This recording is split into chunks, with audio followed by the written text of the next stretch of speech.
bonjour, alors me revoilà de retour. Je suis venue vous parler de chaussures minimalistes. Alors, pour la petite histoire, je suis en train de faire un nettoyage, entre guillemets. Je me débarrasse de mes chaussures, puisque maintenant je mets que de la chaussure minimaliste. Et hier, je suis venue pour prendre une paire de chaussures et j'ai eu un choc. Alors je vais vous dire, voilà. Alors je ne sais pas si vous avez vu toutes mes vidéos, particulièrement les deux premières. La première c'était sur la V1 Five Finger Speed. Et la deuxième, en fait, dans la première, j'expliquais qu'elles étaient plus légères qu'une chaussure de chez Decathlon que je viens d'acheter qui s'appelle la New Feel. Alors pour la petite histoire, je vais vous la montrer. Voilà. Donc probablement vous les reconnaissez, elles sont assez populaires, je dirais, en France. Hein. Et j'ai été choquée en les prenant. Pourquoi? Parce que tout simplement, je les ai trouvées lourdes. Je pensais que j'avais deux poids dans les mains. Alors, ma première réaction, ça a été de les peser. Alors, je les ai mis sur la balance. Et alors, j'ai été surprise parce que le poids de la chaussure est de 444 grammes. Alors, je ne sais pas si vous avez vu l'une de mes dernières vidéos sur la chaussure minimaliste où je parlais de l'EMS Mariner et je vous expliquais que la chaussure, elle faisait... Enfin, la paire de chaussures faisait 400 grammes, donc côté gauche 197, côté droit 180 grammes. Et cette paire de chaussures, elle fait 440 grammes. Alors vous allez me dire, oui, mais quelques grammes de différence, quel est l'objet de cette vidéo?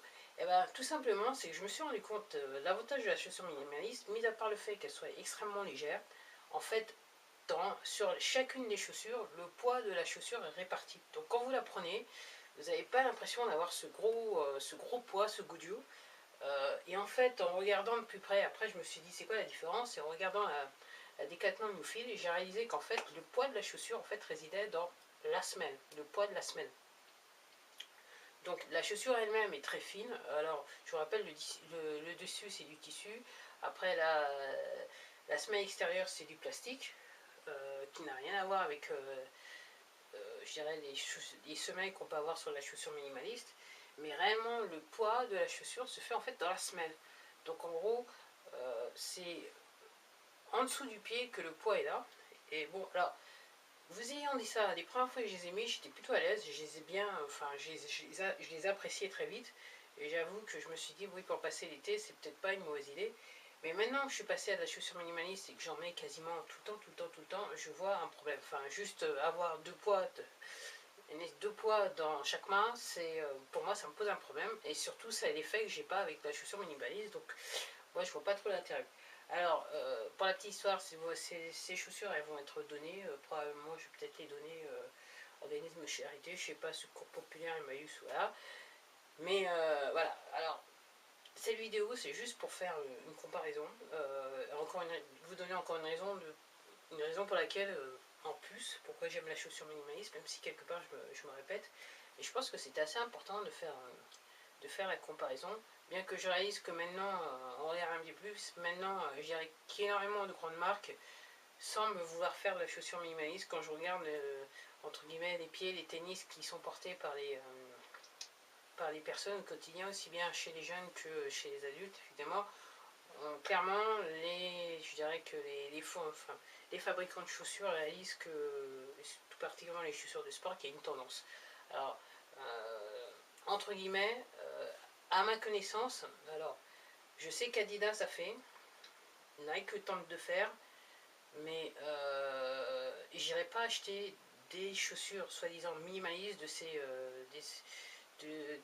ces marques. Je préfère réellement aller sur de la chaussure, sur des marques qui sont peu ou pas connues et qui ont, je dirais, qui ont un petit peu plus étudié à faire et qui sont prêts à faire, entre guillemets, des choses minimales pour vendre de la chaussure, entre guillemets.